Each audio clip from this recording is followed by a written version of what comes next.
জয় গৌর।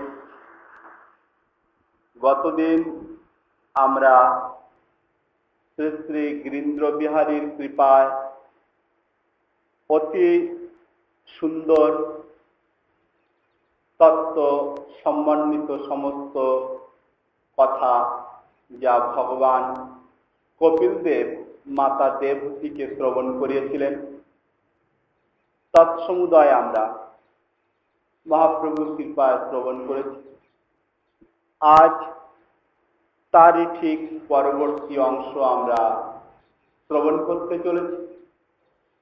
অতি সুন্দর এবং মন আকর্ষিত সমস্ত প্রসঙ্গ আমরা শ্রবণ করছি। এখন শুকমুনি মহারাজ পরীক্ষিতকে বলছেন,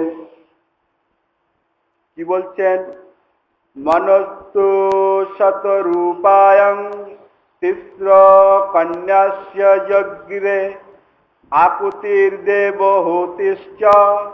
প্রসূতিরিতি বিশ্রুতঃ।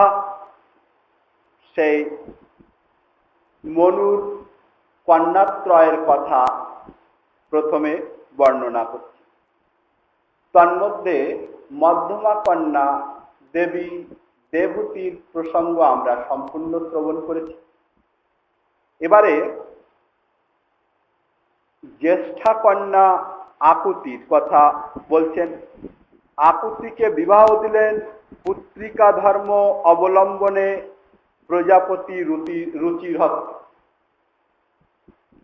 প্রজাপতি রুচিকে তিনি কন্যা সম্প্রদান করলেন একটি শর্ত রেখে, সেটি হচ্ছে পুত্রিকা ধর্ম অবলম্বনে তার হস্তে এই আকুতিকে সম্প্রদান করলেন।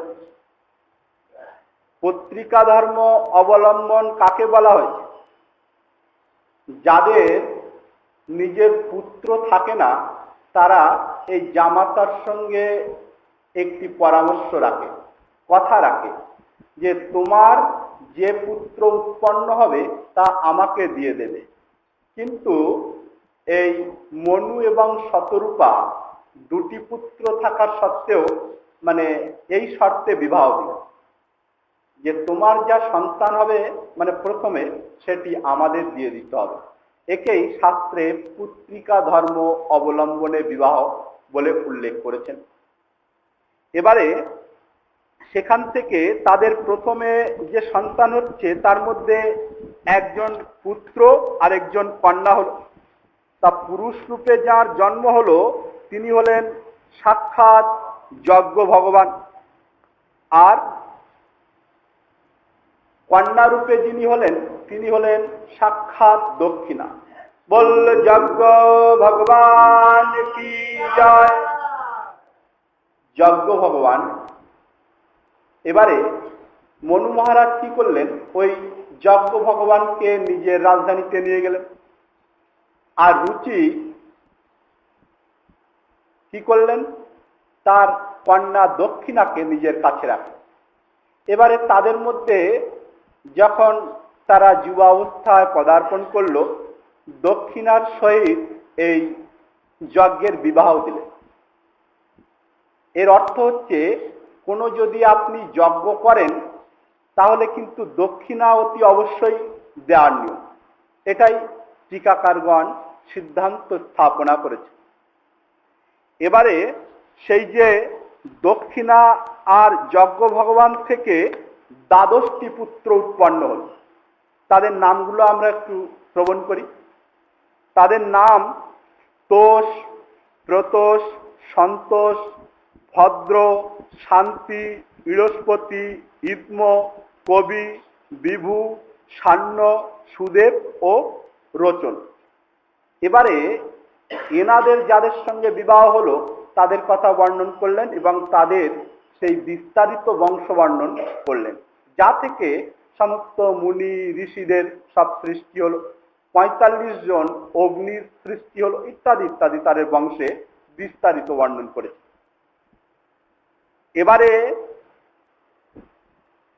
এবারে সর্ব কনিষ্ঠা কন্যা তার বিবাহের কথা বলছেন।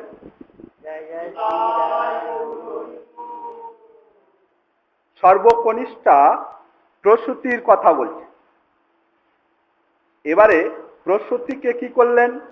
মনু কনিষ্ঠা কন্যা প্রসূতিকে দক্ষ প্রজাপতির হস্তে সমর্পণ করলেন। আর তাদের সমর্পণ করলেন এবং তাদের 16টি কন্যা প্রথমে উৎপন্ন হল। তা 16টি কন্যা, তা 13টি কন্যাকে ধর্মকে দিলেন, আর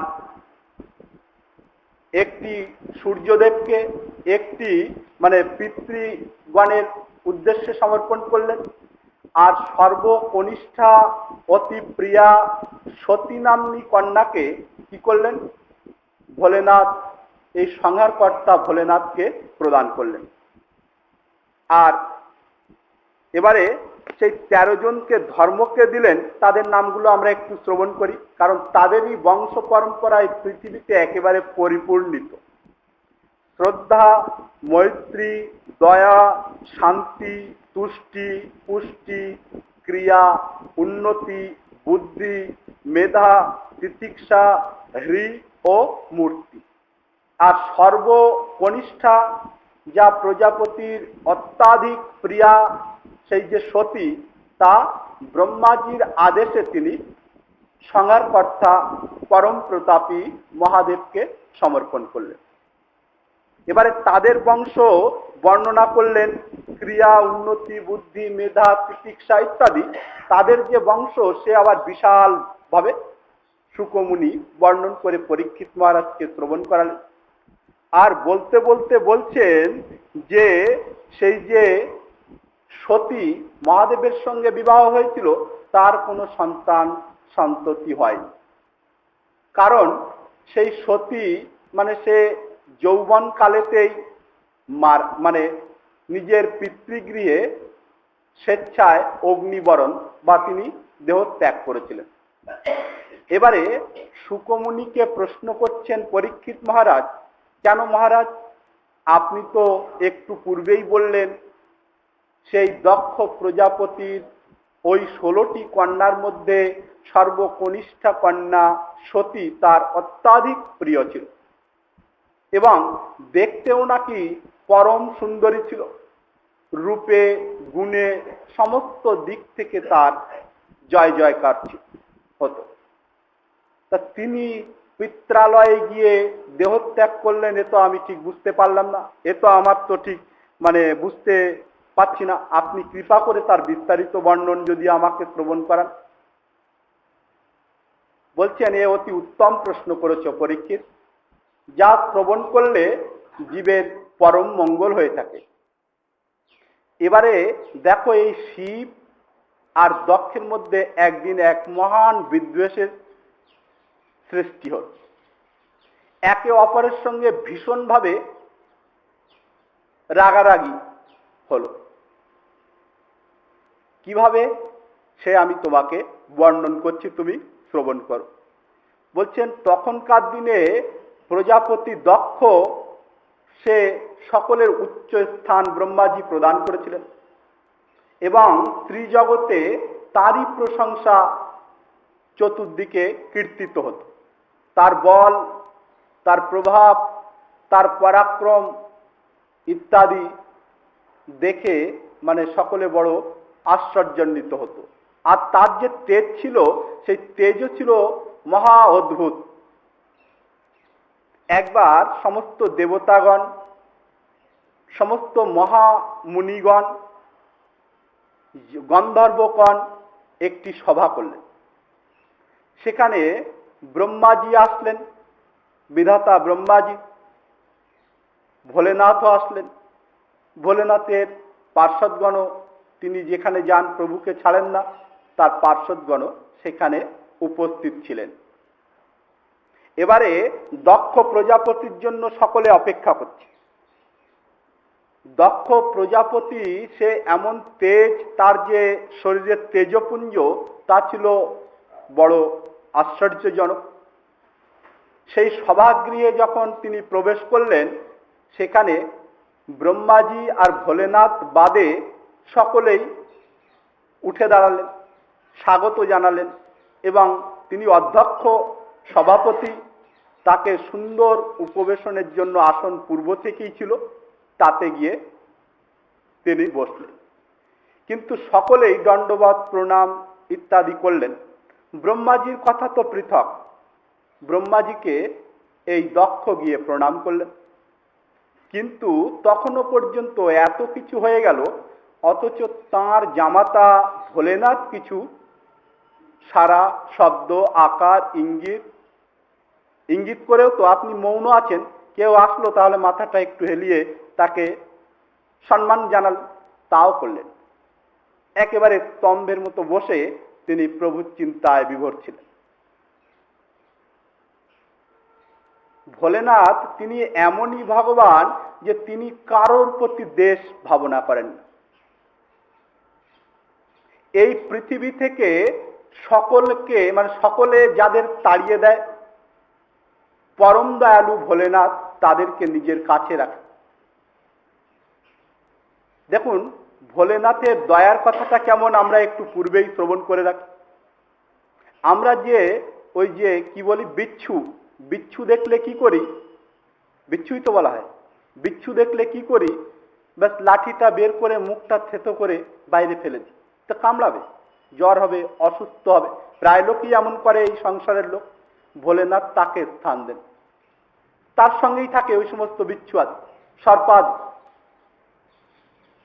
এবং ভূত প্রেত যাতে নিজের গৃহে বা নিজের সীমানার মধ্যে প্রবেশ না করতে পারে, সেজন্য এই ভগবানের নাম কীর্তন চলছে। বা যারা বিশেষভাবে সেই ভূত প্রেত দেখে থাকেন, তার জন্য সে কর্মকাণ্ডীয় মতানুসারে তার ব্যবস্থা নেন। ভোলেনাথ তাদেরকে স্থান দেন। এইভাবে এই জগতে যারা নিন্দনীয়, তাদেরকে প্রভু নিজের করে নিয়ে সেই শ্মশানে মাঠে ঘাটে থাকেন। কোনো গৃহও নেই, কোনো গৃহ আদিও তার নেই। আর সেই প্রভুকে, মানে যেমন ভগবান শ্রীকৃষ্ণের কুন্দ ফুল প্রিয়, দেবী মা কালীর তার জবা পুষ্প প্রিয়, আর অন্যান্য যে সমস্ত ভগবান আছেন তাদের পৃথক পৃথক ফুল বা পত্রাদি নির্ণীত করা হয়েছে। রাধা গোবিন্দের তুলসী পত্র প্রিয়। এইভাবে প্রত্যেকের জন্য বিধি বিধান করা রয়েছে। কিন্তু ভোলেনাথের কোনো নির্দিষ্ট সুন্দর ফুল, সুন্দর পত্রের কোনো বিধান দেন। সেই বনে, বিভিন্ন রাস্তার ধারে, মাঠে ঘাটে স্বেচ্ছায় উৎপন্ন যে ধুতরা, তার ফলটা আবার কাঁটা, তার প্রিয় সেটাই। তা সেই ভোলেনাথকে কেউ যদি এক ঘটি দুধ দিয়ে মাথায় ঢেলে আসেন, তাতেও সন্তুষ্ট। আবার ওই এক ঘটি জলে দু ফোঁটা দুধ দিয়ে স্নান করিয়ে আসলে তিনি খুশি। তাও দরকার নেই, এমনি একটু আমাদের যমুনার জল বা যারা গঙ্গা সমীপে থাকেন গঙ্গার জল দিলেও তিনি খুশি। আর ওই যমুনার জল আনতে আনতে পথের ধারে হয়ে রয়েছে সেই ধুতরা, কাঁটা ফল একটা তুলে একটা ফুল দিয়ে তার মাথায় দিলেই খুশি। এমনকি তাও যদি না হয়, একটু কূপের জল বা কুয়োর জল দিলেও তিনি খুশি। সর্ব অবস্থাতেই তিনি খুশি। সেই ভগবান কত দয়ালু, কত কৃপালু।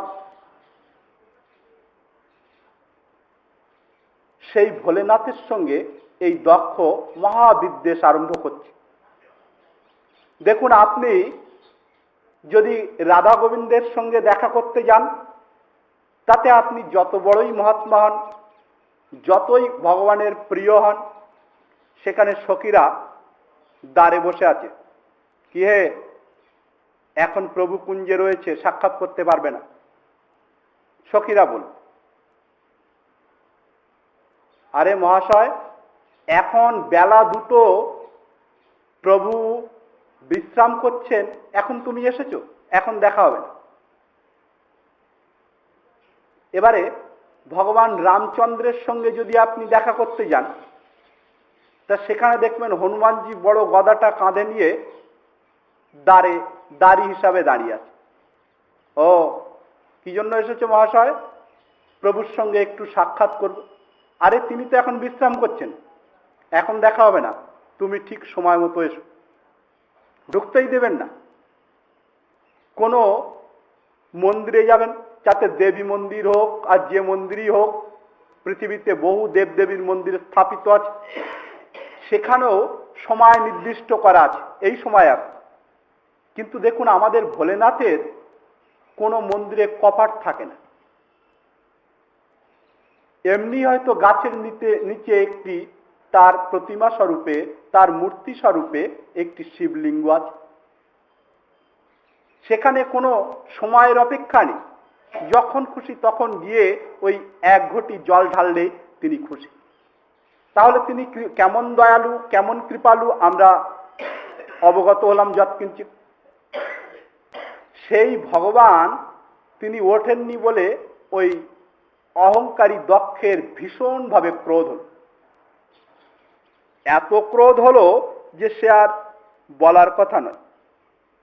সে বিভিন্ন প্রকার অশোভনীয় ভাষায় গালিগালাজ করতে লাগল দক্ষ।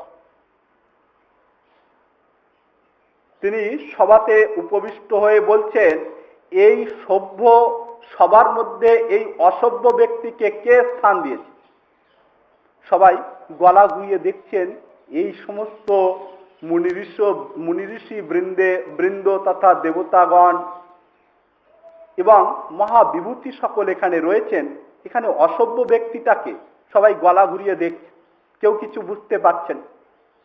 তিনি বলছেন, আরে তোমরা যে এই এদিক সেদিক দেখছো, এই যে শিব, এর নাম শিবটা রাখাই অযথা হয়েছে। শিব মানে শুদ্ধ বা পবিত্র। এ অশিব, এই অশিবকে দেখে তোমরা বুঝতে পারছো না? আমি তার শ্বশুর মহোদয়, সে আমার জামাতা, আমার পুত্রতুল্য, সে আমাকে একবার সম্মান জানাল না? কেমন দুষ্ট দেখো, এখনো সে মানে গলা উঁচু করে স্তম্ভের মতো অহংকার ভাব নিয়ে বসে রয়েছে। একে কে সভাতে প্রবেশ করতে দিল?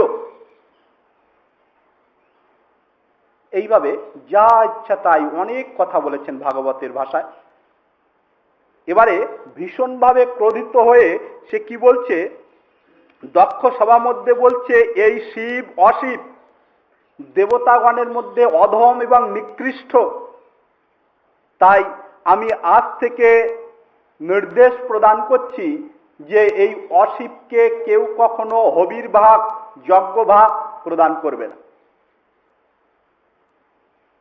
এইভাবে সে সভা ত্যাগ করে যাওয়ার জন্য একেবারে প্রস্তুতি নিয়েছেন। এবারে ভগবান ভোলেনাথের সব থেকে প্রিয় নন্দীশ্বর, সে শিবগত প্রাণ, সে আর স্থির থাকতে পারল না।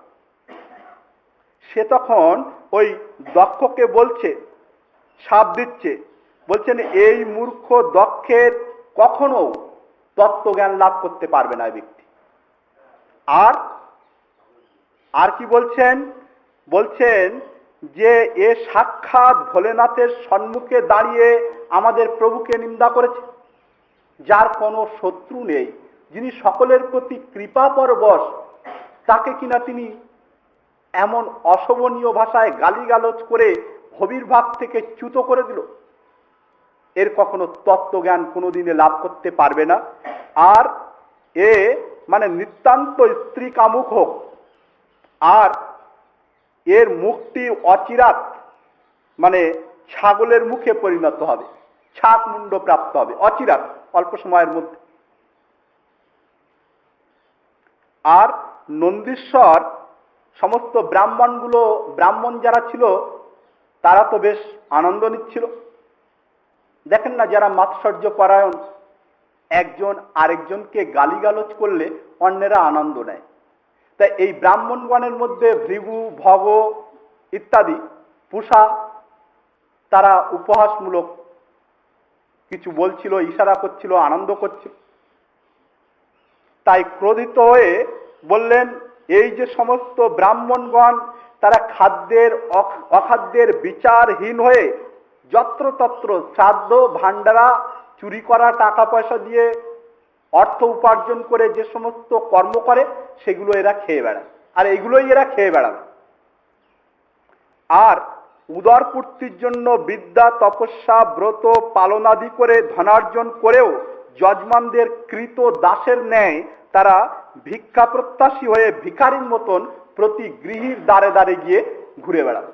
এদের টাকা যতই হোক না কেন, এদের লোভ বৃত্তি কখনো বিনষ্ট হবে না, এই অভিশাপ দিতে। এই কথা শুনলে ব্রাহ্মণ শ্রেষ্ঠ ভৃগুমুনি তিনিও কম ক্রোধী নন। তিনি বলছেন, শিবের ভক্ত সব পাখণ্ডী হয়ে যাক, শৌচাচার বিহীন মন্দবুদ্ধি জটা ভস্ম এবং অস্থি ধারণকারী তারা শৈব সম্প্রদায়ে দীক্ষিত হোক। তারা ছাই ভস্ম ইত্যাদি মেখে এই শ্মশানে মাঠে ঘাটে ভূত প্রেতের সঙ্গে ঘুরে বেড়াবে। এখানে আমাদের জীব গোস্বামীপাদ টিকার মধ্যে বলছেন সিদ্ধান্ত। আমাদের জীব গোস্বামীপাদ কি বলছেন? তিনি বলছেন, না না, এখানে ভৃগুমুনি অভিসম্পদ দিয়েছেন ঠিক আছে, বলছেন যে সমস্ত শিব ভক্তেরা যারা কৃষ্ণকে না মেনে শুধু শিবের পূজন করবে তারাই পাখণ্ডী হবে। কৃষ্ণকে মেনে শিবের ভক্ত যারা হয়েছে তারা তারা পাখণ্ডী হবে না, তারা অচিরে ওই কৃষ্ণের ধামই প্রাপ্ত হবে মহাদেবের কৃপায়। মহাদেবী বলে দেবেন যে তোমরা আমার ধামে না গিয়ে এখন প্রভুর ভজন করো। এবারে ভৃগুমুনি যখন এই রকম বলা আরম্ভ করলেন, তখন মহাদেব তিনি বলছেন, এ তো দেখছি স্বাগত সমারোহ কোথায়, এ তো সাপ সমারোহ। অতএব চলো, সকলকে নিয়ে সেই সভা থেকে নিষ্কাশিত হয়ে কি করলেন, যেখানে গঙ্গা যমুনার সঙ্গে মিলিত হয়েছে সেই সঙ্গমে স্নান করে মহাদেব কৈলাসে চলে গেলেন। এবারে তো বিদ্বেষ আরোই বেড়ে গেল এক প্রকার। আর সে বিভিন্নভাবে গালিগালাজ করেছে যে আমি ব্রহ্মাজির আদেশে আমার কন্যা তাকে দিয়েছিলাম, আমার মৃগনয়না কন্যাকে এই মর্কট নয়ন বিশিষ্ট ব্যক্তির সঙ্গে আমি বিবাহ দিয়ে বড়ই ভুল করেছি। দেখুন গালি দেওয়ার কেমন কায়দা। যাক, ইত্যাদি কথা, সে তো প্রসঙ্গ হয়েই গেল। এবারে তিনি চলে গেলেন।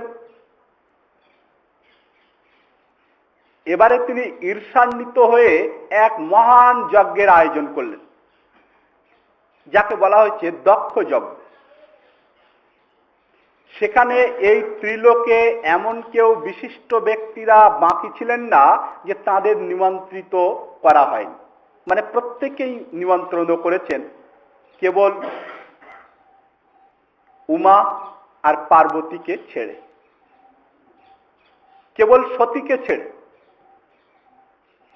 সকলকেই নিমন্ত্রণ করেছেন। স্বর্গে তো একেবারে খালি, সব সব চলেছেন, মানে নিজে নিজে স্ত্রীদের সঙ্গে করে নিয়ে সমস্ত দেব গন্ধর্ব আদি সকলেই সেখানে যাচ্ছে। এবং সেই কৈলাস পর্বতের উপর দিয়ে যখন বিমানশ্রেণী চলেছে তা দেখে মনে হচ্ছে যেমন আকাশে দলে দলে সেই শ্বেত হংস যখন একসঙ্গে উড়ে চলে যায়, ঠিক তদ্বৎ সেই বিমানশ্রেণীতে একেবারে আকাশ পরিপূর্ণিত।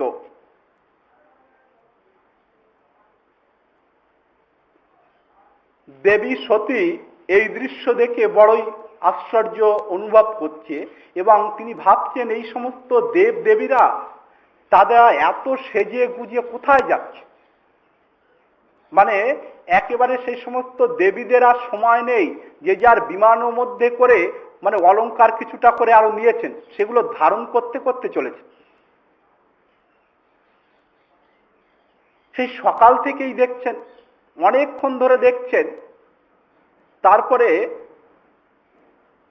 দেবী তিনি জিজ্ঞাসা করছেন, কি হে দেবদেবীগণ, তোমরা কোথায় যাচ্ছ গো সব সেজে গুজে? সেই সকাল থেকেই আমি দেখতে পাচ্ছি। এক দেবী বলছেন যে সে কি, তোমরা জানো না, তোমার পিত্রালয়ে আমরা সকলে যাচ্ছি, সেখানে আমাদের সকলকে একেবারে ঝাড়া নিমন্ত্রণ, কেউ আর বাকি নেই। তোমার পিতার সেখানে এক মহান যজ্ঞ অনুষ্ঠিত হচ্ছে, আমরা ওখানেই থাকবো এতদিন পর্যন্ত। তুমি যাবে না? সতী লজ্জিতা হয়ে তিনি বলছেন, হ্যাঁ হ্যাঁ তোমরা যাও, আমি আসছি। এবারে তিনি ভোলেনাথের কাছে গেলেন,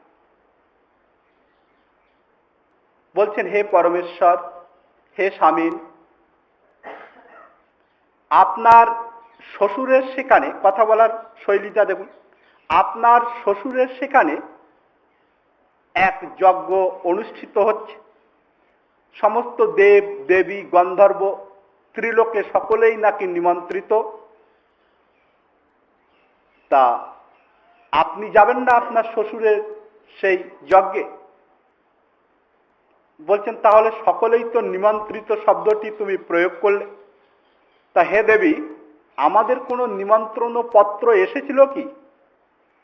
বলছেন, তা তো অবশ্য আসেনি, হয়তো ব্যস্ততার কারণে আমাদের দিতে পারে, এমনও হতে পারে আমরা নিজজন জানে শুনেই আছি, বা পরে খবর পাঠাবে করে বিশিষ্ট ব্যক্তিরা বাদ চলে যায়, এমন হতে পারে। দেবী বললেন যে হে পতিদেবতা, আমার মনে হয় যে আমাদের সেখানে যাওয়ার জন্য নিমন্ত্রণের প্রয়োজন কি? শাস্ত্রে বলা হয়েছে নিজের আপনজনের ক্ষেত্রে বা মিত্রের স্থানে, পিতার স্থানে, শ্বশুরের স্থানে নিমন্ত্রণের প্রয়োজন থাকে না। তা আমরা তো, তিনি আমার পিতা, আবার আপনার শ্বশুর মহাশয়, আমাদের নিমন্ত্রণের অপেক্ষা কেন? চলুন না, আমার যেতে না ভীষণ ইচ্ছা হচ্ছে। আমার সেই ভগিনী আর সেই ভগ্নী পতিদের সঙ্গে মিলিত হওয়ার জন্য, আত্মীয়গণের সঙ্গে মিলিত হওয়ার জন্য আমি বড়ই চঞ্চল হয়ে উঠেছি। পিতামাতার সঙ্গেও বহুকাল আমার সাক্ষাৎ হয় না, আপনি কৃপা করে চলুন না। কোন প্রকারে মহাদেব ভগবান কিছু আর বলেন। তিনি একেবারে আর কোনো পথ না দেখে তিনি শিবের সঙ্গে তার পিতা দক্ষের যে বিদ্বেষ, তা তিনি দেবীকে বললেন, দেবী তুমি তো বলছো মিত্র, পিতা, শ্বশুর মহাশয়, আপন জনেদের নিকট নিমন্ত্রণের অপেক্ষা রাখা উচিত নয়।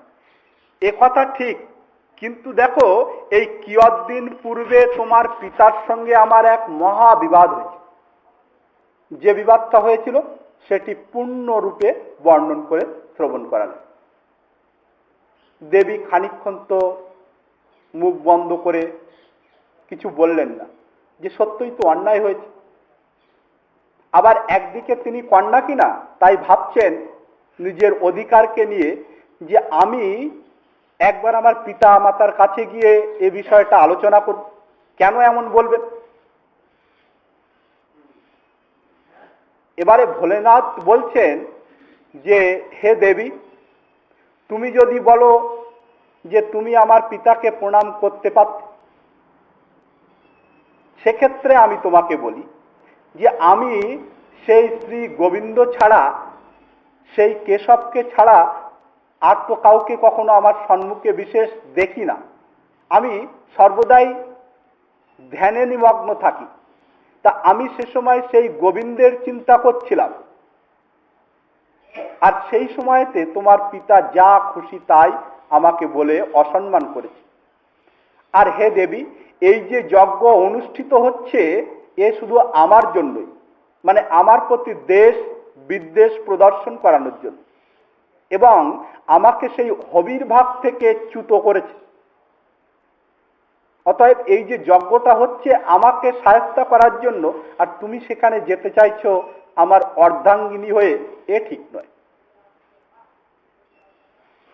দেবী একবার বাইরে, একবার ভেতরে। ভেতরে যাচ্ছেন কেন?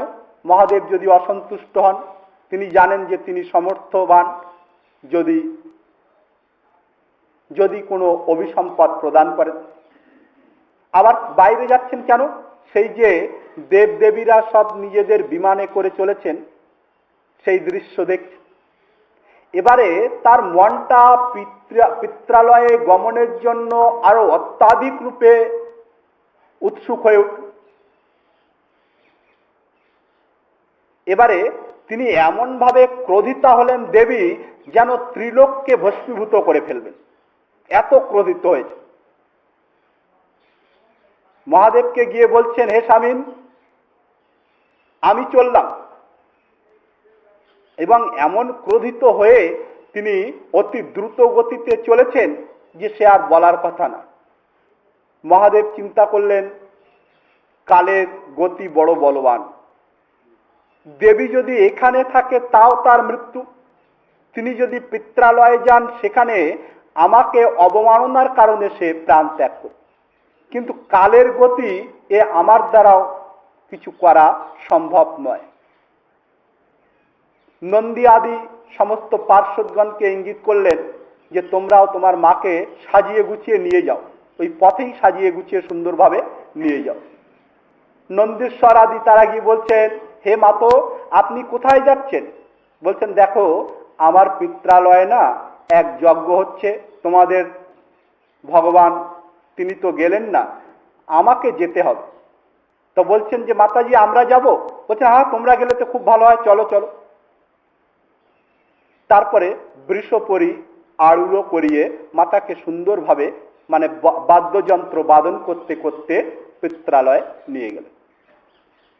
সেখানে প্রবেশ করে দেখলেন যে সমস্ত স্বর্গের দেবীরা এই সতীকে দেখলে দণ্ডবত প্রণাম করতেও তারা আর কথাই বলছে না।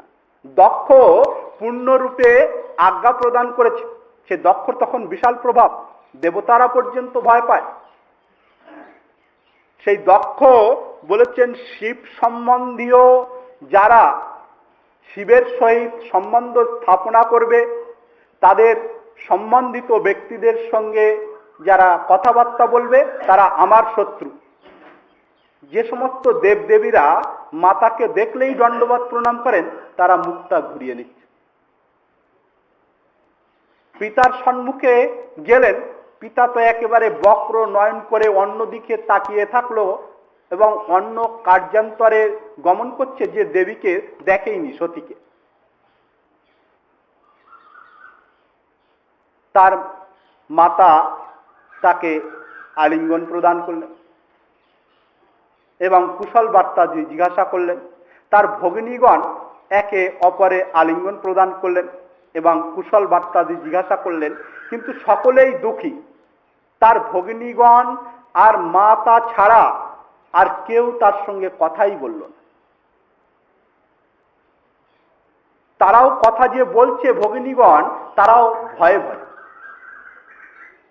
এবারে তিনি যজ্ঞ মণ্ডপটিকে পরিদর্শন করার জন্য ঘুরে দেখলেন, সত্য সত্যই মহাদেব যে বলেছিল তার যজ্ঞের ভাগ নেই, দেবে না, সেখানে মহাদেবের কোনো অংশই দেখতে পেলেন না। তার পিতা কয়েকবার আমনাসামনি হওয়ার ফলেও কথাবার্তা বললেন।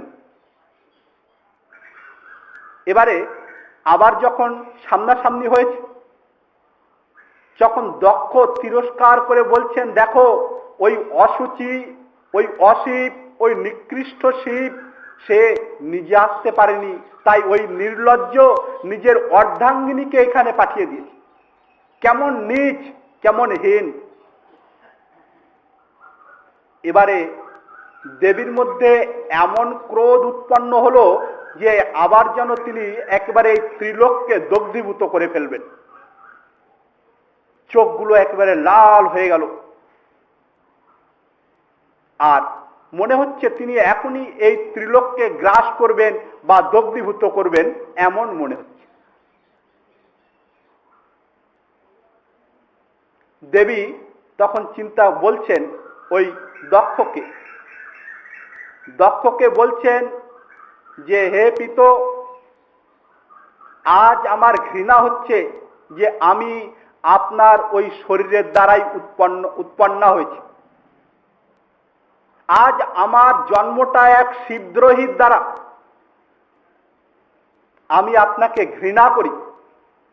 আপনি সেই ভোলানাথকে এইভাবে অসম্মান করেছেন, যার এই জগতে কোনো শত্রু নেই, যিনি নিজের গৃহ পর্যন্ত রচনা করেন না, ওই শ্মশানে গিয়ে বসে থেকে সর্বদাই প্রভুর ধ্যানে ধ্যায়িত, আর তার সঙ্গে আপনি বৈরী ভাব উৎপন্ন করেছেন। ছি, আজ আমার ঘৃণা হচ্ছে যে আমি এক শিব দ্রোহীর দ্বারা জন্ম লাভ করেছি। আজ আমার এই শরীরটার প্রতি আমার ঘৃণা হচ্ছে।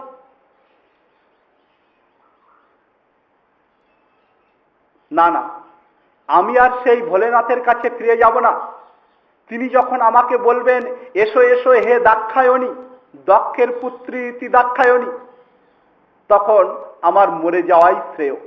কারণ আপনি একজন নীচ এবং হীন, যে আপনি সেই শিবকে দ্রোহ করেন। তিনি কাউকেই দ্রোহ করেন না। এই জগৎ থেকে যারা তিরস্কৃত তাদের পর্যন্ত আপন করে নিয়ে নিজের সঙ্গে তাদের রাখেন। আপনি তার সঙ্গে এই দ্রোহ করছেন। দেখতে দেখতে দেবী কি করলেন? পীত বস্ত্র পরিধান করলেন, করে একটি কুশের আসন নিয়ে উত্তর দিকে মুখ করে তিনি রেচক কুম্ভাদি ইত্যাদি যে যোগের প্রক্রিয়া আছে, সেই প্রক্রিয়া দ্বারা তিনি মনকে ভগবান ভোলেনাথের চরণে সমর্পণ করলেন। ভগবান ভোলেনাথকে হৃদয়ে চিন্তন করছেন, আর সমস্ত বায়ুকে তিনি রোধ করে দিয়েছেন। দিয়ে এবার সেই যোগের দ্বারা তিনি কি করলেন? যোগের দ্বারা সম্পূর্ণ শরীরটাকে তিনি সেখানে জ্বালিয়ে ভস্মীভূত করে দিলেন। এই খবর দেবর্ষী নারদ সেখানে ছিলেন। তিনি গিয়ে ভোলেনাথকে গিয়ে বলছেন, হে ভোলে বাবা, আপনি তো এখানে তপস্যা করছেন, আর সেই সতী সেখানে যোগাগ্নিতে শরীর ত্যাগ করেছে। বলছেন এত বড় সাহস ওই দক্ষের। তিনি কি করলেন সেটা পরে বলছি। এবারে তার সঙ্গে মায়ের সঙ্গে যে পার্শ্বদগণ গিয়েছিল, নন্দী আদি ইত্যাদি ইত্যাদি, তারা তখন বলছে এই দক্ষকে এখনই মেরে ফেল। দক্ষকে যখনই মারার জন্য উদ্যত হয়েছে, তখন ওই ভৃগুমুনি সে অধৈর্য বেদের মন্ত্র উচ্চারণ করে হোমাগ্নিতে আহুতি দিলেন। দিয়ে সেখান থেকে ঋভু নামক সমস্ত দেবতা উৎপন্ন হলেন। ঋভু নামক দেবতা আবার কেমন? যারা কেবল যুদ্ধবিদ্যায় বিশেষ পারদর্শিতা তাদের মধ্যে বিদ্যমান। তারা বিভিন্ন রকম অস্ত্র শস্ত্র নিয়ে, আর ওই যে যজ্ঞের অগ্নিতে যে কাষ্ঠ জ্বলছিল তাও ধারণ করল। এবারে সমস্ত পার্শ্বগণের সঙ্গে ভয়ঙ্কর যুদ্ধ আরম্ভ হল। কিন্তু তারা এই ভোলেনাথের পার্শ্বদরা তারা সব পরাজিত হলো। সকলে ক্ষত বিক্ষত হয়ে তারা সেখান থেকে ছুটে পলায়ন করতেই হলো, তাছাড়া আর উপায় ছিল। আর নারদের কথা শ্রবণ করে তিনি কি করলেন? এমন ভাবে ক্রোধিত হলেন ভোলেনাথ, তিনি জটাটা বাঁধা ছিল, জটাটা খুলে দিয়ে খানিকক্ষণ নাড়ালেন। তারপরে জটার একটি অংশ তিনি ছিঁড়লেন। এবারে তিনি উঠে দাঁড়াচ্ছেন, বসেছিলেন, ভাগবতে এমনই বর্ণিত হয়েছে। এবারে তিনি উঠলেন, সেই যে জটাটা ছিঁড়লেন সেটা মনে হয় যেন কোটি কোটি বিদ্যুৎ সমতেজ, সেটিকে ভূমিতে দাঁড়িয়ে নিক্ষেপ করলেন। দেখতে দেখতে সেখান থেকে এক বড় অদ্ভুত এবং বিশাল কায়বিশিষ্ট, আকাশের সমান তার শরীর, এবং তার হস্ত ছিল 1000 হস্ত, এবং প্রতিটি হস্তেই বিভিন্ন পরিঘ অস্ত্রশস্ত্রে পরিপূর্ণ। তিনি যখন সমস্ত গ্রহ নক্ষত্রকে যেন লেহন করবেন, বড় করালো দন্ত। ইনি হচ্ছেন বীরভদ্র। বল বীরভদ্র মহারাজ কি জয়। এবারে বীরভদ্র যখন উৎপন্ন হয়েছেন, ঠিক সে সময় অন্যান্য পার্শ্বদগণ তারা ওই রিভু নামক দেবতাদের সঙ্গে যুদ্ধ করে ক্ষত বিক্ষত হয়ে ভোলেনাথের চতুর্দিকে বেষ্টন করে দাঁড়িয়েছিলেন। ভোলেনাথের চতুর্দিকে বেষ্টন করে দাঁড়িয়েছিলেন। এবারে বীরভদ্র তার তো বিশাল কায়, সেই পার্শ্বদগণ বলছেন, ওহো আজ আমাদের আর চিন্তা নেই, আমাদের অধ্যক্ষ মহারাজ প্রকট হয়েছে। আর এই বীরভদ্র আর কেউ নয়, মহাদেব নিজে বলছেন। সেই বীরভদ্র বলছেন, হে প্রভু বলুন, আমাকে আদেশ করুন, আমি কি করতে পারি। দণ্ডবত প্রণাম করে বলছেন, হে বীরভদ্র, সেই যজ্ঞ এখন বিধ্বংস করতে হবে। আর তুমি আমারই শক্তির থেকে উৎপন্ন হয়েছ, তুমি অন্য কেউ নয়, আমারই শক্তি। অতএব তুমি যাও, গিয়ে সেই যজ্ঞ বিধ্বংস করো, সেই যজ্ঞ একেবারে বিধ্বংস করে এসো। বলছেন ঠিক আছে। এবারে সেই ভূত প্রেতকে সব সঙ্গে করে নিয়ে সেই দক্ষের যজ্ঞস্থানে গিয়ে পৌঁছালেন। এবারে সেখানে গিয়ে সকলে শ্রেণীবদ্ধভাবে কি করছেন, যেখানে যজমানগণ থাকে, যজমান আছে সেখানে তো বীরভদ্র নিজে, আর যেখানে সেই ঋত্বিকগণ সেখানে কিছু ভূত প্রেতের দল ভাগ করে নিল, দেবতাগণ যেখানে সেখানেও প্রবেশ করলো, আর যেখানে মানে দেবীগণ সেখানেও ভূত প্রেত গেল। আর অন্যান্য যে সমস্ত অতিথিগণ ছিল তাদেরকেও ঘিরে ধরল। এবং এনারা যখন যাচ্ছেন তখন আরেক ঘটনা, এনারা যখন যাচ্ছেন সমস্ত বীররা, তখন সেই সমস্ত ধুলো যখন যজ্ঞে পৌঁছায়নি, তার পূর্বের কথা, সেখানে এত পরিমাণে ধুলো উঠছে সে আর বলার কথা নয়। প্রলয়কালীন যে প্রকার অবস্থা হয়, চতুর্দিকে একেবারে ধূলিময় হয়, সেই রকম সমস্ত যজ্ঞের মধ্যে যে সমস্ত সকলে ছিলেন তারা বিভিন্ন মত স্থাপনা করছে। কেউ কেউ বলছেন এই মহাপ্রলয়কালীন ধূলি কেন উত্থিত হচ্ছে, শাস্ত্র হিসাবে এখন তো প্রলয়ের সময় নয়। কেউ কেউ বলছেন না না, বোধহয় গো সকল অতি দ্রুত গতিতে হয়তো তস্কররা, দস্যুরা তারা অপহরণ করে নিয়ে চলেছে। বলছেন না না, এখন মহারাজ প্রাচীন বরির আমল, তিনি জীবিত, তার শাসনকালে এই পৃথিবীতে কেউ কখনো চুরি দস্যুবৃত্তি মানে অবলম্বন করতে সমর্থ নয়। এখন সেই মহাতেজা প্রাচীন বরির আমল। বলছেন তাহলে এই ধুলো কোথার থেকে আসছে? কেউ কেউ বলছেন না, বোধহয় মহাপ্রলয়ের সময় এসেছে। কিন্তু পার্বতীর মানে তার ভগিনীগণ, দেবীর ভগিনীগণ এবং তার মা, তারা ঠিক কথা বলছে। তারা বলছে এ অন্য কোনো কারণ নয়, এ সেই যে সংহারকর্তা ভোলেনাথকে রুষ্ট করা হয়েছে, তার সঙ্গে অসভ্য ব্যবহার করা হয়েছে, তাকে হবির্ভাগ থেকে নিষ্কাশিত করে দেওয়া হয়েছে, এবং তার সহধর্মিণী মানে আমার কন্যা সেই সতীকে এইভাবে অপমান করে, অবমাননা করে তাকে লাঞ্ছিত করা হয়েছে। তিনি শরীর ত্যাগ করেছে, সেই কারণে তিনি এখন ক্রোধিত হয়ে হয়তো সংহারই করবেন, অথবা আমাদের এখানে আর কাউকে জীবিত রাখবেন না। এই কথা মাতা প্রসূতি এবং অন্যান্য এই ধর্মের যে 13 জন সহধর্মিনী তারা এই সমস্ত কথা বলা বলি করছিলেন। দেখতে দেখতে তৎক্ষণাৎ সেই সমস্ত ভূত প্রেতের দল এসে যে যার মতন চতুর্দিক থেকে ঘিরে নিল।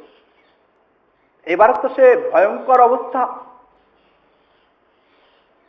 বড় ভয়ঙ্কর অবস্থা, যে যেদিকে পাচ্ছে চতুর্দিকে মার মার, ধর ধর, কাট কাট, এইরকম শব্দ।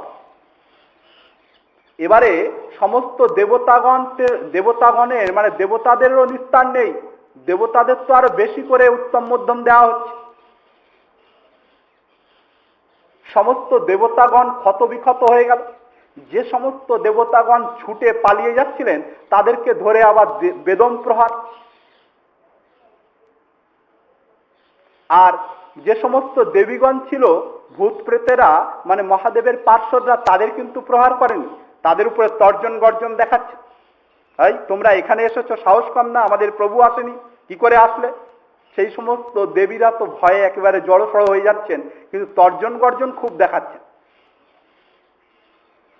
আর অন্যান্য ভূত প্রেতগণ যেখানে যে সমস্ত পশু ছিল তাদেরকে ছেড়ে দিয়েছে, আর যে সমস্ত মানে খাদ্য সামগ্রী ছিল আটা, চাল, ডাল, রায়তা, লাড্ডু, রসগোল্লা, মিষ্টির যে বিশাল ভান্ডার, সেগুলোর মধ্যে তারা মানে বড় বড় রায়তার কুন্দের মধ্যে সব ভূত প্রেতে হর হর মহাদেব বলে ডুব মারছেন, আর উঠছে না, সব ভেঙে চুরে তছনছ। আর কি করলেন, যজ্ঞের যে সমস্ত বল্লি ছিল, সেই যে শিবির, বিশাল শিবির, সেখানেও মানে একেবারে বিধ্বংস করে দিলেন। সমস্ত ব্রাহ্মণগণ তাদেরও নিস্তার নেই, দে ভালো করে উত্তম আর মধ্যম দিয়ে যজ্ঞ বিধ্বংস করলেন। করার পরে কি করছেন, মানে যেগুলো মুখ্য মুখ্য পদে ছিল কয়েকজন তাদেরকে বেঁধে ফেললেন।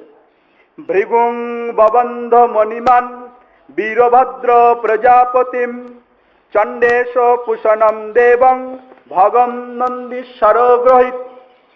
মণিমান ভৃগুমুনিকে বেঁধে ফেললেন পিঠ মোড়া দিয়ে। আর বীরভদ্র প্রজাপতিম, মহারাজ বীরভদ্র তিনি সেই দক্ষ প্রজাপতিকে বেঁধে ফেললেন। আর চণ্ডীশ পুষাকে, চণ্ডীশ তিনি পুষাকে বেঁধে ফেললেন। আর নন্দীশ্বর সে ভগদেবতাকে বেঁধে ফেললেন। এই 4-5 জনকে বেঁধে একেবারে রাখলেন।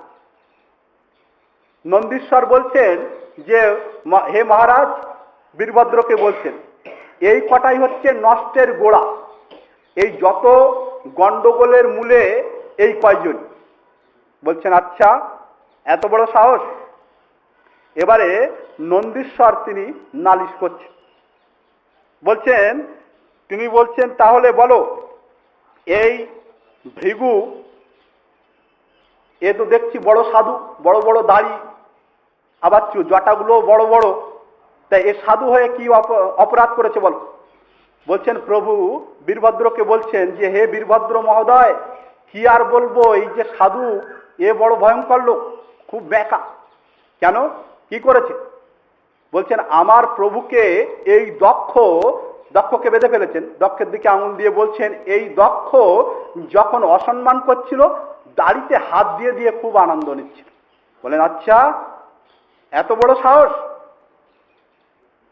তুমি সাধু হয়ে আমাদের প্রভু কারো বিরোধ করেন না, তার অসম্মান হচ্ছে, আর তুমি বেশ দাড়িতে হাত দিয়ে আনন্দ দিচ্ছিলে। এবার দাড়িগুলোকে ধরে সব টেনে ছিঁড়ে ফেললেন, মুচটুস সব উঠে গেল।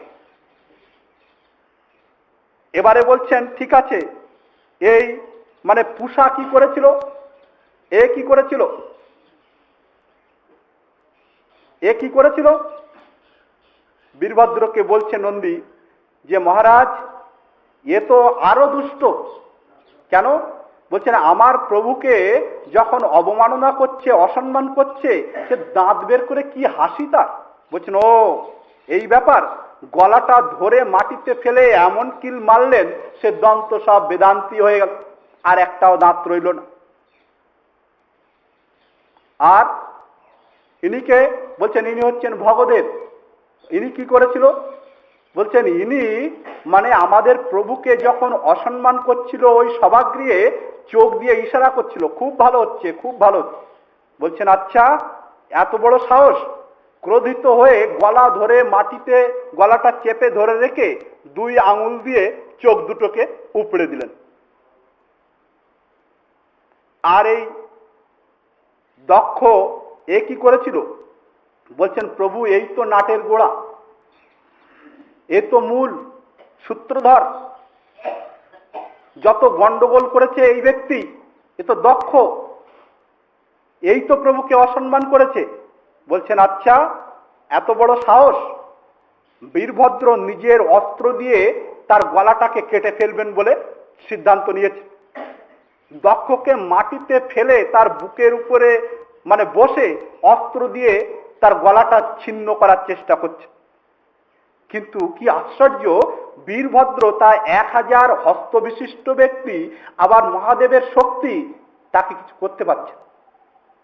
তাকে গলাটা তো কাটার দূরের কথা, ভাগবতে বলছেন যে তার এই চর্মটা পর্যন্ত অল্প একটু কাটল না। তখন নিজের অস্ত্র ছেড়ে তিনি ওই পশু মারণ যজ্ঞে যে পশু বলি দিত, সেই অস্ত্র দিয়ে সর্বশক্তি প্রয়োগ করে এমন কোপ মারলেন যে তার গলাটা ভাগ হয়ে গেল। ভাগ যখন হয়ে গেল, সেই ক্রোধিত হয়ে যে আমার প্রভুকে অবমাননা করেছে, আমার শক্তি আছে, একে আমি এর মুন্ডটাও আর অস্তিত্ব কিছু রাখবো না, তাই মুন্ডটাকে নিয়ে সেই যজ্ঞাগ্নি যা একেবারে দাউ দাউ করে জ্বলছিল তার মধ্যে ফেলে দিলেন। মুন্ডটা একেবারে পুড়ে গেল, ভস্ম হয়ে গেল, ছাই হয়ে গেল। এবারে সমস্ত ভূত প্রেত তারা কি করলেন, সেই যজ্ঞ বিধ্বংস করে তারা এবারে প্রভুর কাছে গেলেন, সকলে ফিরে গেলেন। তারা তো একেবারে ভীষণভাবে প্রভাবিত হয়ে, কারো হস্ত ভেঙে গেছে, কারো কনুইটাই নেই, কারো মাথা ফাটা, কারো কোমরে ব্যথা, কারো পা ভেঙে গেছে। সকলে একেবারে মোটামুটি কবিরাজের কাছে গিয়ে, বৈদ্যের কাছে গিয়ে একটু ওই পট্টি টট্টি করে সব চলে গেছে ব্রহ্মাজির কাছে। ব্রহ্মাজিকে গিয়ে বলছেন প্রভু, কেউ বলছেন আহ, কেউ বলছেন উ, কেউ বলছে বাঁচবো না, প্রভু আপনি রক্ষা করুন। বলছেন আমি কি করে রক্ষা করব? তোমরা তো একটা নিমন্ত্রণের কার্ড পেলেই ছুটে হাঁট, তোমরা বিচার করো যে এটায় যাওয়া উচিত কি না উচিত। ব্রহ্মাজি বলছেন আমি যাইনি, ভগবান বিষ্ণু যায়নি, আর তোমাদের নিমন্ত্রণও দিয়েছে বলে সব কাজ ছেড়ে ওখানে চলে গেল। ভগবান ভোলেনাথের যজ্ঞভাগকে যে দুষ্ট দিতে নিষেধ করেছে, সেখানে তোমরা কি করে গেলে? তোমাদের তো বিচার করা উচিত। নিমন্ত্রণে যাও, এতে কোনো আপত্তি নেই, কিন্তু বিচার তো করবে যাওয়া উচিত কি না উচিত। আমি যাইনি, ভগবান বিষ্ণু যাননি, ভোলেনাথকে অসম্মান করেছে, সেখানে তোমরা গিয়েছো, তোমাদের বেশ হয়েছে।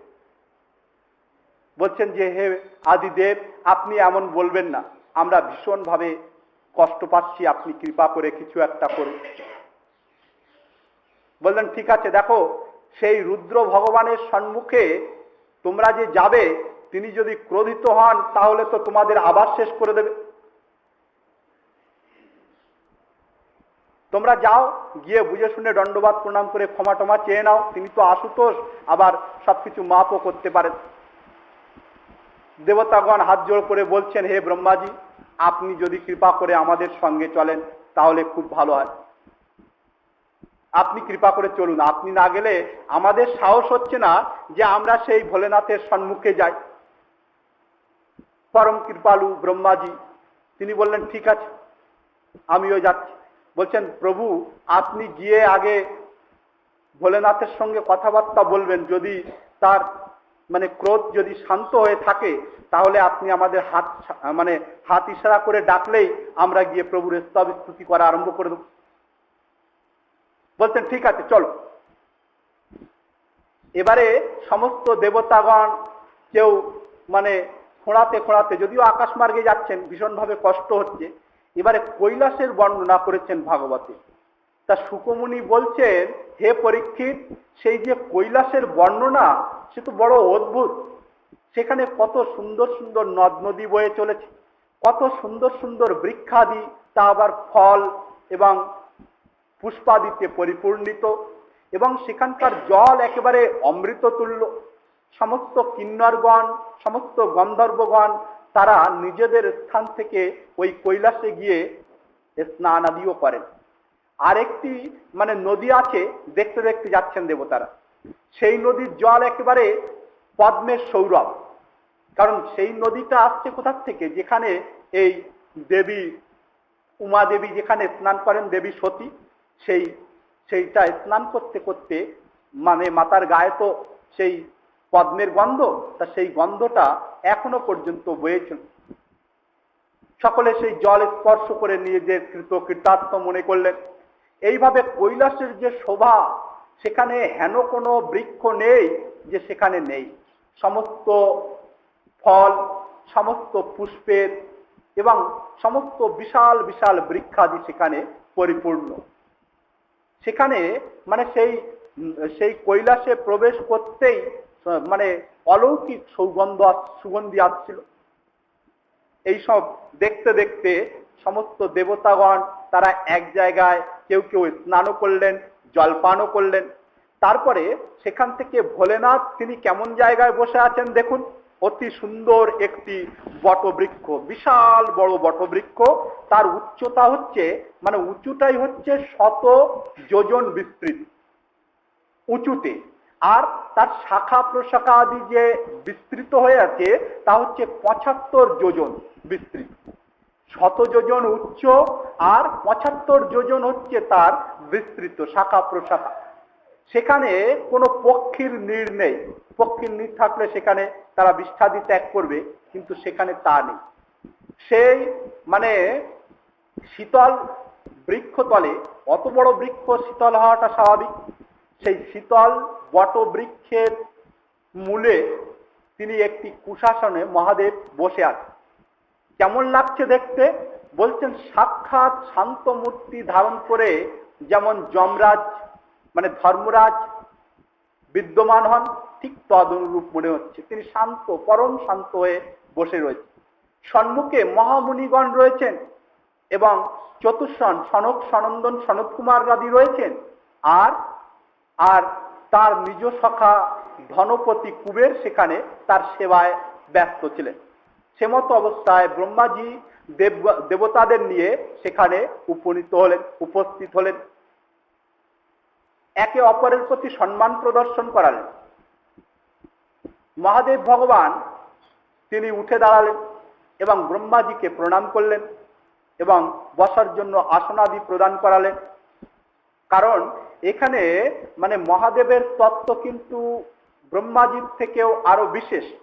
কিন্তু টিকাকারগণ আমাদের আচার্যপাদগণ বলছেন কি যে না, ওই ভোলেনাথ তত্ত্বে অনেক ঊর্ধ্বে ব্রহ্মাজির থেকেও, কিন্তু তিনি উৎপন্ন হয়েছেন ব্রহ্মাজির থেকে, তাই তাকে ঠিক তদনুরূপ ভাবে সম্মান প্রদর্শন করলেন।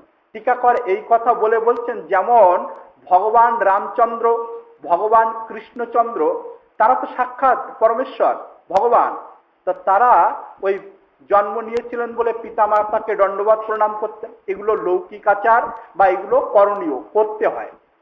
ঠিক সেই কারণের জন্যই একে অপরের প্রতি মানে যে বিনিময় তা প্রদর্শন করালেন।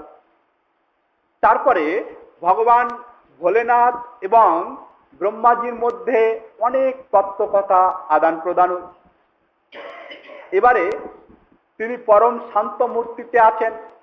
দেবতাগণ তারা সকলে উঠে দাঁড়িয়ে স্তব স্তুতি আরম্ভ করলেন।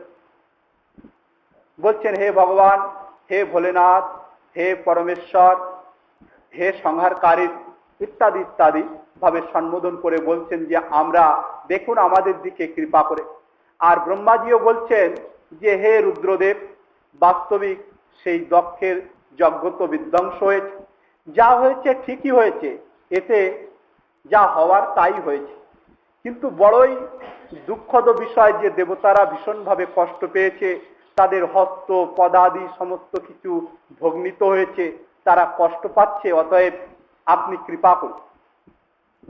আর এই দেখুন, এই যে আপনার সম্মুখে ভৃগুমুনি, সে দাড়ির জন্য কষ্ট পাচ্ছে, তারপরে দক্ষ সেখানে পড়ে আছে, পূষা তার সমস্ত দন্ত ভেঙে গেছে, আর ভগদেবতা সে আর চোখে দেখছে না, আপনি কৃপা করুন। যে সমস্ত গন্ধর্ব আদি ছিলেন তারাও গিয়েছেন, তারাও ক্ষতবিক্ষত হয়েছিলেন। তা ভোলেনাথ বলছেন ঠিক আছে, হে দেবতাগণ, তোমরা যে যার অঙ্গ যে হানি হয়েছে আমি তোমাদের প্রতি দৃষ্টি নিক্ষেপ করছি, তোমরা সকলে ভালো হয়ে যাও। দেখতে দেখতে দেবতাগণ সুন্দর রূপ ধারণ করলেন। তারা বলছেন, প্রভু খুব কষ্ট থেকে নিষ্কৃতি পেয়েছি, প্রভু আপনি কৃপা করেছেন। সেই প্রকার গন্ধর্ব কিছু কিন্নরগণও ছিলেন যারা কীর্তনাদি করার জন্য ছিলেন, তারাও সুস্থ হলেন। এবারে ভৃগুমুনি তিনি বলছেন, প্রভু প্রভু আমার দাড়িগুলো কি হবে, এই দাড়িগুলো আমার খুব প্রিয়। বলছেন দাড়ি প্রিয়, কিন্তু যখন দাড়িটা ঘুরিয়ে ঘুরিয়ে উপহাস করা হচ্ছিল তখন তো এগুলো একটু মাথায় থাকা উচিত ছিল। ঠিক আছে, তুমি যখন বলছো হে ভৃগু, তোমার অল্প অল্প দাড়ি লেগে যাক, এই ছাগলের মতন অল্প অল্প দাড়ি প্রভুর কৃপার সঙ্গে সঙ্গে হয়ে গেল। আর পূষা দেবতা তিনি তো দাঁতগুলোকে বের করে বলছেন হা করে, প্রভু একটাও দাঁত নেই, বীরভদ্র এক কিলে আমাকে বেদান্তি করে দিয়েছে, আপনি কৃপা করুন। বলছেন তোমার জন্য আবার দাঁত লাগানোর কি দরকার, তুমি ওই হামানদিস্তায় সব খাবারগুলো ফেলবে, ফেলে ওগুলোকে পিষবে, পিষে পিষে তুমি পিষ্টক ভোজি হও, তোমার তো দাঁতের দরকারই নেই, তুমি পিষ্টক ভোজি হয়ে থাকো। যা কিছু খাবার থাকবে, যেমন বুড়ো লোকেদের দাঁত থাকে না, তারা পিষে পিষে খায়, তা তুমি পিষে পিষে খাও। এবারে ভগদেবতা তিনি তো দেখতে পাচ্ছেন না, অন্ধ হয়ে গেছেন, কানা হয়ে গেছেন। তিনি বলছেন প্রভু আপনি কোথায়, আমি তো কিছু দেখতে পাচ্ছি না। বলছেন তোমার আর দেখার দরকার নেই, তোমার চোখ বড় খারাপ ছিল, ভালোই হয়েছে, প্রভু আপনি কৃপা করুন। বলছেন ঠিক আছে, তুমি যদি কাউকে নিজের হিতৈষী ব্যক্তি বলে দেখতে চাও তাহলে মিত্র দেবতার ইচ্ছানুসারে তুমি দেখতে পাবে। তুমি যদি কাউকে সৎ ইচ্ছা করে দেখতে পাও তাহলে ওই মিত্র দেবের কৃপায়, মিত্র বলে আরেকজন দেবতা আছে, তার কৃপায় তুমি দেখতে পাবে। বলছেন ঠিক আছে প্রভু তাই হোক। এবারে ব্রহ্মাজি বলছেন সেই যে যজ্ঞ তো বিধ্বংস হয়েই গেছে, আর সেই যজমান সে পড়ে আছে, তার কি হবে? বলছেন ঠিক আছে, এই অল্প সময় পরেই অচিরে সে ছাগ মুন্ড প্রাপ্ত হবে। বলছেন প্রভু যখন আপনি এতই কৃপা করলেন তাহলে সেই অন্তিম যজ্ঞটি সুসম্পন্ন করুন। ভোলেনাথ তিনি সব সন্তুষ্ট, তিনি তো সব ভুলেই গেছেন যে তার সতী যে একেবারেই সতী হয়ে গেছে তাও তিনি ভুলে গেছেন। ভগবানের ভজন করতে করতে, হরিকথা বলতে বলতে, সেখানে তত্ত্বকথাই আলোচনা হচ্ছে। সনত কুমার আদি তত্ত্বকথা ছাড়া অন্য কিছু শ্রবণ করেন না। এবারে বললেন ঠিক আছে। এবারে ব্রহ্মাজি তখন বললেন যে আপনাকে যজ্ঞভাগ থেকে বহিষ্কৃত করা হয়েছে, আমি এবার সমস্ত দেবতাগণের সঙ্গে আপনাকে এই ভাগ দিচ্ছি। কোন ভাগ? যে যজ্ঞের অবশিষ্ট যা কিছু থাকবে সেটাই আপনার ভাগ। প্রভু আরো সন্তুষ্ট হয়ে গেলেন বলে বাবা। বলছেন ঠিক আছে চলুন। এবারে গিয়ে তো সমস্ত কিছু একেবারে বিধ্বংস হয়েছিল, সেখানে গিয়ে সমস্ত ভূত প্রেতদের বললেন যাও তোমরা সব এই সমস্ত যে খুঁটি ফুটি সব উপড়ে ফেলে দিয়েছ, ঠিক করো। ভূত প্রেতের শক্তি বড় ভয়ঙ্কর, দেখতে দেখতে হর হর মহাদেব বলে সকলে আবার কাজে লেগে গেলেন।